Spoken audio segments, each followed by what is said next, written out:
Father की death हो जाने के बाद मदर बच्चों को अपने पेरेंट्स की यहाँ पर लेकर जाती है। कुछ रीजंस की वजह से बच्चों को घर में ही छुप कर रहना पड़ता है। यहाँ से एक बहुत ही अजीब तरीके से स्टोरी अनफोल्ड होती है।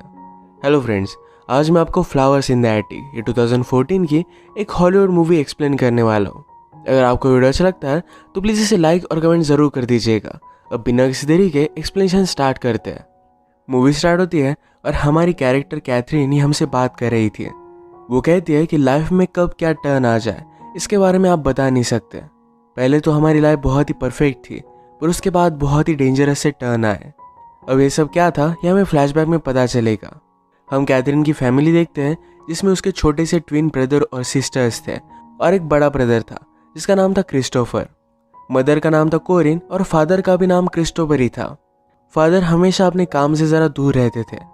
आज जो घर पर आए तो उन्हें देखकर सब लोग बहुत ही एक्साइटेड थे। फादर ने भी सबके लिए गिफ्ट लाया था। मदर के लिए उन्होंने एक बहुत ही एक्सपेंसिव नेकलेस लाया है। इसके बाद वो बच्चों के साथ गार्डन में खेल रहे थे। कैथरीन अपने फादर से बात करती है, कहती कि आप इतना ज़्यादा दूर मत जाया करिए। वो उन्हें मिस करती है। घर में सब लोग बिजी होते हैं और उस पर कोई भी ध्यान नहीं दे पाता। वो और कुछ बता पाती इससे पहले कोरिन अच्छी तरीके से तैयार होकर बाहर आ गई। वो एक्साइटेड थी क्योंकि फादर को प्रमोशन मिल गया है। अब वो और भी ज़्यादा बिजी हो जाएंगे। इस बात से कैथरीन को बहुत बुरा लगा। वो अपसेट होकर अपने रूम में चली गई। फादर उसे मनाने के लिए उसके पास आए। एक बहुत ही एक्सपेंसिव नेकलेस उसे गिफ्ट करते हैं। फादर ने कहा कि मैं जो भी कर रहा हूँ ये सब कुछ हमारी फैमिली के लिए है। नेक्स्ट सीन में हम देखते हैं कि इनके घर पर बर्थडे पार्टी थी। फादर ज़रा लेट हो गए। डोर पर नॉक आई पर ये पुलिस की थी। फादर का एक्सीडेंट हो चुका था और उनकी डेथ हो जाती है। सब लोगों को बहुत शॉक लगा। ट्विंस को तो अपने फादर की बहुत ज़्यादा याद आती थी। कोरिन बहुत ज़्यादा डिस्टर्ब होने लग गई। उसके पास पैसे भी नहीं थे। कैथरीन ने पूछा क्या हम ठीक रहेंगे। कोरिन कहती है मेरे पास कोई भी स्किल नहीं है। मैं सुंदर थी, इसी वजह से मेरी तुम्हारे फादर के साथ शादी हुई थी और वो कुछ ना कुछ करने का तो ट्राई कर ही रही है। पैसे ना दे पाने की वजह से कैथरीन का बैले क्लास भी छूट जाता है। कोरिन ने बहुत सारे लेटर्स लिखकर इन्हें पोस्ट कर दिया। थोड़े दिनों बाद कोरिन को लेटर्स का रिप्लाई आता है। उसने फिर अपने सब बच्चों को कहा कि अब हम जाकर मेरे पेरेंट्स के यहाँ रहने वाले हैं। बच्चे शॉक्ड हो गए क्योंकि उन्हें कोरिन के पेरेंट्स के बारे में पता ही नहीं था। कोरिन ने कहा मैंने मेरे पेरेंट्स की मर्जी के खिलाफ शादी की थी, तो इसी वजह से वो हम पर बहुत गुस्सा थे। अब वो फिर से उनके पास जाकर माफ़ी मांग लेगी, सबको मना लेगी। बच्चे ज़रा कंफ्यूज थे क्योंकि यहाँ की पूरी लाइफ छोड़कर उन्हें वहाँ पर जाना पड़ेगा। और कोरिन ने प्रॉमिस किया कि मेरे पेरेंट्स बहुत ही ज़्यादा रिच है, यहाँ पर इनकी जो भी सब चीज़ें थी इससे ज़्यादा वो उन्हें बाय कर देगी, क्योंकि वैसे भी ये लोन पे नहीं कर पाए तो इस वजह से बैंक सारी चीज़ें इनकी ले लेगी। इसके बाद ये कोरिन की सिटी में पहुँचे। वहाँ पर उन्हें लेने के लिए कोई भी आया नहीं था। वैसे ही रात में बहुत टाइम तक वॉक करते करते वो कोरिन के घर पर आ गए। कोरिन की मदर दरवाज़ा खोलती है। इसका नाम था ओलिविया। ओलिविया ने कहा कि देखो बिल्ली अपने साथ क्या लेकर आई। वो कोरिन को हमेशा बिल्ली बुलाया करती थी। बचपन से ओलिविया ने कोरिन को हेट ही किया है क्योंकि कोरिन अपने फादर से क्लोज थी। ओलिविया ने बच्चों को एक ऊपर का कमरा दिया जहाँ पर कोरिन के फादर उन्हें देख ना पाए। बच्चे घर में हैं ये एक सीक्रेट था। कोरिन अपने फादर को कुछ भी बताना नहीं चाहती थी। अगर फादर ने पहले उसे माफ़ कर दिया इसके बाद उन्हें बता सकती है। कोरिन ने समझा दिया कि मेरे फादर बहुत ही ओल्ड है, वो कभी भी मर सकते हैं। एक बार उन्होंने अगर मुझे फिर से एक्सेप्ट कर लिया फिर हम मिलीनियर बन जाएंगे। हमें इस तरीके से रहने की ज़रूरत नहीं पड़ेगी। कोरिन ने कहा कि मैं दिन भर यहाँ पर नहीं रह सकती। वो बीच बीच में उन्हें मिलने के लिए आती रहेगी। अगली सुबह ओलिविया बच्चों के लिए खाना लेकर आई। उसने कहा कि दिन भर तुम्हें खाना है, मैं फिर से तुमसे मिलने के लिए नहीं आऊँगी, या इस रूम में थोड़ा भी आवाज़ नहीं होना चाहिए। अगर ट्विंस को खेलना है तो ऊपर एटिक है, वहाँ पर वो खेल सकते हैं। बाथरूम यूज़ करते वक्त कभी भी लड़का और लड़की एक साथ नहीं जाएंगे। ओलिविया ने कहा कि अगर तुम्हारे ग्रैंडफादर को पता चला तुम लोग यहाँ पर रह रहे हो तो बहुत ही बुरा होगा। बच्चे फिर ऊपर एटिक देखने के लिए गए। ट्विंस को ये जगह खेलने के लिए अच्छी नहीं लगती, पर इनके पास कोई भी ऑप्शन नहीं था। इसे ज़रा इंटरेस्टिंग बनाने के लिए कैथरीन और क्रिस्टोफर ने उनके लिए झूला बना दिया। रात में कोरिन सबसे मिलने के लिए आई। ट्विंस उसे कहते हैं हमें यहाँ पर नहीं रहना। वो बहुत ही बोर हो रहे थे, उन्हें घर पर जाना था। कोरिन उन्हें समझा दिया कि तुम्हें कैथरीन और क्रिस्टोफर का सब कुछ चीज़ें सुननी चाहिए। ट्विंस मानते नहीं और हल्ला करने लग गए। तभी ओलिविया आ गई। उसने जोर से एक ट्विन को मारा। कहा कि इस घर में इस तरीके से चीज़ें नहीं चलेगी। कोरिन इस पर गुस्सा हो जाती है, कहती है तुम मेरे बच्चों को हाथ नहीं लगा सकते वरना मैं यहाँ से चली जाऊंगी। ओलिविया ने कहा कि तुम्हें जो अच्छा लगे तुम कर सकती हो, ये मेरा घर है और मेरी सब चीज़ें यहाँ पर चलेगी। उसने कोरिन को अपना शर्ट निकालने के लिए कहा। इतने सालों बाद कोरिन वापस आए तो इस वजह से ओलिविया ने कोरिन को बहुत मारा था। बच्चे भी ये देखकर डर जाते हैं। ओलिविया ने कहा कि तुम सब बच्चे एक डेविल की संतान हो। ये बात बहुत ही अजीब थी। यही चीज़ कैथरीन वंडर करती है, इसका क्या मतलब हुआ। कोरिन ने उसे समझाया कि जब मैं छोटी थी तो मेरी मदर मुझे बहुत मारा करती थी, तो इसी वजह से अपने फादर की बहुत ही क्लोज थी। हमेशा मेरी मदर मेरे फादर को मेरे खिलाफ बहुत ही अलग अलग चीज़ें बताया करती थी। स्लोली मेरे फादर भी काम में बिजी हो गए थे, तो इस वजह से मैं घर में अकेली पड़ गई। तभी मेरे फादर का हाफ ब्रदर हमारे पास रहने के लिए आया, क्योंकि उसकी मदर की डेथ हो गई थी। यानी कि वो कोरिन का इनडायरेक्टली अंकल था। वो बहुत ही हैंडसम और काइंड हार्टेड था। कोरिन और उसमें प्यार हो गया। इन दोनों ने भागकर शादी कर ली और इसी वजह से इनकी फैमिली इन पर बहुत ज़्यादा गुस्सा हो गई थी। फादर ने भी कोरिन को उनके विल से निकाल लिया था। ओलिविया ने कोरिन को कहा था कि अगर तुम्हारे बच्चे हुए तो एबनॉर्मल होंगे, पर ऐसा कुछ भी नहीं हुआ। इसके बाद नेक्स्ट सीन में हम देखते हैं ट्विंस के लिए क्रिस्टोफर गार्डन पेंट कर रहा था। ओलिविया ने कैथरीन से पूछा कि ऊपर चल क्या रहा है। कैथरीन कहती है कि क्रिस्टोफर पेंट कर रहा है, वो एक बहुत ही अच्छा पेंटर है। ओलिविया पूछती है कि कभी उसने तुम्हारी पेंटिंग बनाई है क्या, तुम्हें कपड़े निकालने के लिए उसने कहा। कैथरीन को यह बात बहुत ही कंफ्यूजिंग लगी। ओलिविया समझती थी जिस तरीके से कोरिन का अपने अंकल के साथ अफेयर हुआ, उसी तरीके से इन ब्रदर सिस्टर में भी कोई रिलेशनशिप हो सकती है। अब इसके बाद थोड़े दिन बीत गए थे और कोरिन बच्चों को देखने के लिए आई ही नहीं।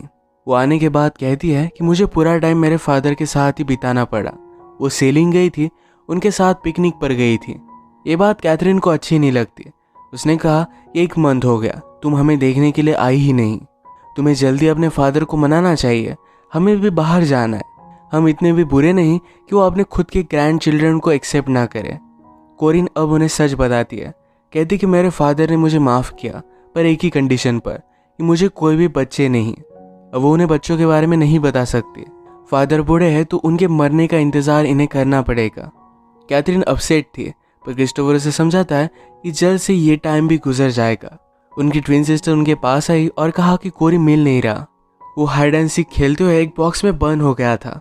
इसे जल्दी से जाकर ये खोलते तो अनकॉन्शियस हो चुका है। कैथरीन ने उसे हॉट वाटर में बहुत हीट किया, उसके बहुत अच्छे से ख्याल रखती है। इन्हें हेल्प करने के लिए कोई आया भी नहीं था। इसके बाद और भी टाइम गुजर जाता है। अब डायरेक्टली क्रिसमस आ चुका था। कैथरीन ज़रा पॉजिटिवली कहती है कि हमें ओलिविया के लिए गिफ्ट बनाना चाहिए। ये गिफ्ट बनाने के बाद ओलिविया सिर्फ इसे देख लेती है और वैसे ही फेंक कर चली गई। कोरिन जब इन्हें मिलने के लिए आई तब बहुत सारे गिफ्ट लेकर आए। बच्चे बाहर की दुनिया मिस करते थे तो उनके लिए एक टीवी भी लेकर आती है। उसने कैथरीन के लिए एक बहुत ही ब्यूटीफुल सा ड्रेस लाया हुआ था। कैथरीन ने कहा कि ड्रेस पहनकर हम जाएंगे कहाँ, हम हमेशा ऐसे हाइड होकर नहीं रह सकते। आज घर में क्रिसमस की पार्टी थी तो कैथरीन और क्रिस्टोफर दोनों आने की जिद करते हैं। कोरिन भी इसके लिए मान गई। उन्हें पार्टी में लेकर गए, पर ऊपर के लिकर कैबिनेट में उन्हें बंद करके रख दिया, जहाँ से वो सिर्फ पार्टी देख सके। एक बॉटल लेने के लिए ओलिविया ऊपर आई थी, पर वो निकालती नहीं, वो बच्चों को पकड़ ही लेती है। पार्टी में फर्स्ट टाइम हम कोरिन के फादर को देखते हैं। वो बहुत ही बूढ़े थे। कोरिन के फिर से फैमिली में आने से उन्हें बहुत अच्छा लगा था। उसे एक बहुत ही एक्सपेंसिव नेकलेस गिफ्ट करते हैं। पार्टी के बाद जब बच्चे यहाँ से जा रहे थे तो कोरिन को एक आदमी के साथ वो देखते हैं। उसे कह रहा था कि हमारी लाइफ एक साथ स्टार्ट करने के लिए मैं रुक नहीं सकता। उसे कहीं दूर लेकर जाना चाहता था। कैथरीन को ये बात अजीब लगी, पर क्रिस्टोफर कहता है मदर अब अमीर होने वाली है, उसके पीछे तो बहुत लोग होंगे। कैथरीन अपने रूम में चली गई, पर क्रिस्टोफर आसपास घूमता रहता है। जब कोरिन को ये बात पता चली तो बहुत ज़्यादा गुस्सा हो जाती है। क्रिस्टोफर के आने के बाद उसने उसे जोर से स्लैप किया। अगली सुबह उन्हें सॉरी बोलने के लिए आई। क्रिस्टोफर ने पूछा कि आदमी तुम्हारे साथ कौन था। कोरिन कहती को मेरे फादर का लॉयर है, हमें उसकी ज़रूरत है, हमें मेरी मंजिल के बहुत ही करीब हो। उसे बहुत बुरा लगा कि उसने कल ये सब किया था। वो कहती कि हम इस तरीके से नहीं रह सकते, अगर हमारे पास पैसे नहीं तो क्या हुआ, हम कहीं भी एडजस्ट कर लेंगे। बच्चे सुनकर उसे कहने लग गए कि हम यहाँ पर रह सकते हैं, ज़्यादा वरी मत करो। एक्चुअल में कोरिन उन्हें मैनिपुलेट करने लग गई थी। वो खुद इतनी लालची है तो कभी भी ये सब छोड़कर नहीं जा सकती। एक दिन ऊपर क्रिस्टोफर लड़कियों के मैगजीन्स देख रहा था। कैथरीन जब ये उसे पूछती है तो छुपा लेता है। इसके बारे में कैथरीन ने कोरिन से पूछा। कोरिन ने कहा कि अब तुम लोग बड़े हो रहे हो तो ये अलग अलग चेंजेस तो आने ही वाले हैं। वो कैथरीन के लिए एक ड्रेस लेकर आती है। जब ये ड्रेस कैथरीन पहन रही थी तो क्रिस्टोफर उसे देख लेता है। ये जरा ऑकवर्ड था। तभी ओलिविया यहाँ पर आ गई। उसे लगता है कि इन दोनों में कुछ चल रहा था। ओलिविया गुस्सा होकर कोरिन को पनिश करना चाहती थी, उसके हेयर्स कट कर पर क्रिस्टोफर उसे मना करता है। रात में ओलिविया ने कैथरीन के सर पर टार लगा दिया। सुबह होने पर इसे निकालने के लिए वो बहुत ट्राई करते हैं पर निकाल नहीं पाते। कैथरीन क्रिस्टोफर से कहती है कि तुम्हारी कोई भी गलती नहीं थी, तुम सिर्फ मुझे देख रहे थे। क्रिस्टोफर ने कहा कि तुम मेरे बहुत पास हो, मैं हमेशा लड़कियों के बारे में ही सोचता रहता हूँ। उसे लगता है कि कैथरीन बहुत ही ब्यूटीफुल है पर वो इस तरीके से सोचना नहीं चाहता। कैथरीन के हेयर से टार निकालने का कोई भी वे नहीं था तो उसने उसके सारे हेयर्स कट कर दिया। एक दिन कैथरीन जब डांस प्रैक्टिस कर रही थी तो क्रिस्टोफर और वो मस्ती करने लग गए। ये गलत है, रियलाइज कर एक दूसरे से दूर हो जाते हैं। आजकल ट्विंस बाहर जाने का नाम भी नहीं लेते थे। उन्होंने उन्हें खिड़की में आकर बाहर जाने के लिए कहा पर फिर भी वो मानते नहीं। 1-2 साल ये सब यहीं पर रहे हैं। कैथरीन और क्रिस्टोफर को भी बाहर जाना था तो रात में एक रस्सी की मदद से नीचे उतर जाते हैं। एक ब्यूटीफुल से लेक के पास आए। ये वंडर करते हैं कि क्या कोरिन उनके लिए कुछ करेगी। वो उस पर अब ट्रस्ट नहीं करते। कोरिन बच्चों से मिलने के लिए आई पर डायरेक्टली 4-5 मंथ के बाद वो बच्चों से कहती है कि मेरी शादी हो गई है। वो हनीमून पर थी, इसी वजह से उनसे मिलने के लिए नहीं आ पाई। क्रिस्टोफर कहता है कि ऐसा अब नहीं चलेगा, 2 साल हो गए, हम यहीं पर बड़े हो रहे हैं, वो इस तरीके से अब यहाँ पर नहीं रह सकते। कैथरीन ने कोरिन से पूछा क्या तुम्हारे हस्बैंड को हमारे बारे में पता भी है। कैथरीन कुछ भी नहीं बोली और यहाँ से वो चली गई। ओलिविया के हाथों कोरिन उनके लिए स्वीट्स भेज देती है। डोनट्स देखकर सब लोग बहुत खुश हो गए थे। कैथरीन ने क्रिस्टोफर से कहा अब हमें यहाँ से निकल जाना चाहिए।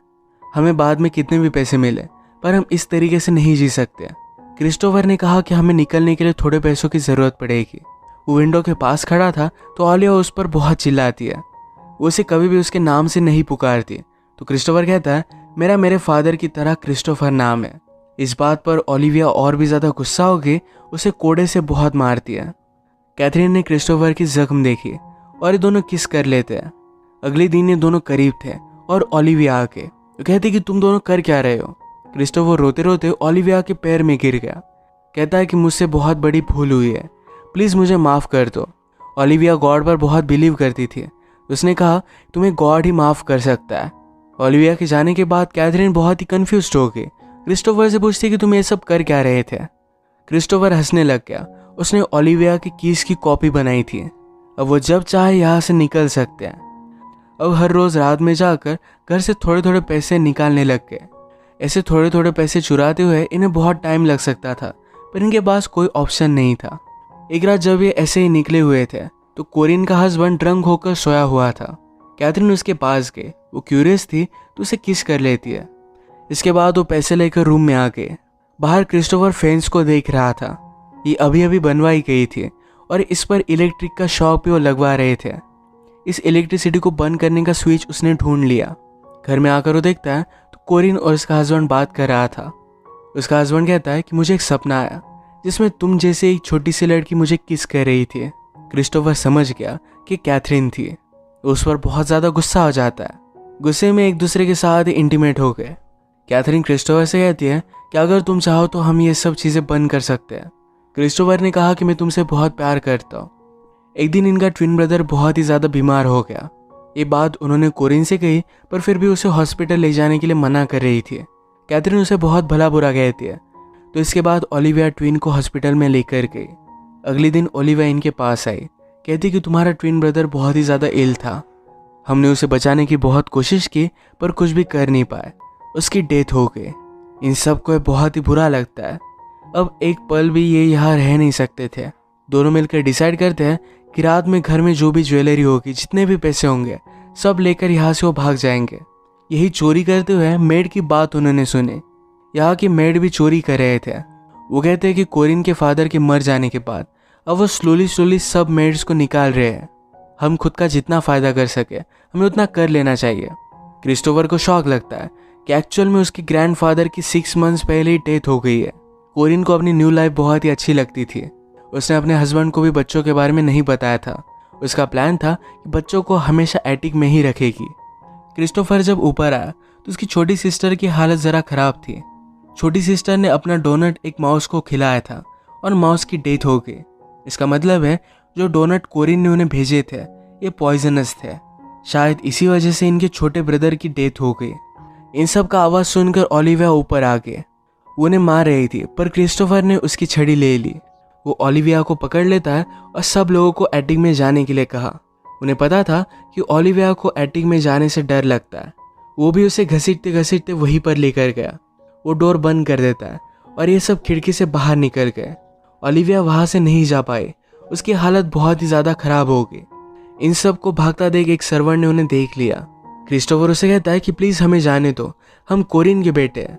सर्वेंट को भी पता चल गया कि यहाँ पर चल क्या रहा था। वो जाकर फेंस की इलेक्ट्रिसिटी बंद कर देता है और ये सब यहाँ से भाग गए। कैथरीन हमसे कहती है अब हम उस प्लेस पर कभी भी नहीं जाएंगे, पर हमारी मुलाकात फिर से हमारी मदर से हो सकती है। मुझ में और क्रिस्टोफर के बीच में जो भी है, इस वजह से कोरिन को हमेशा शेम में जीना पड़ेगा। यही उसके लिए सज़ा होगी।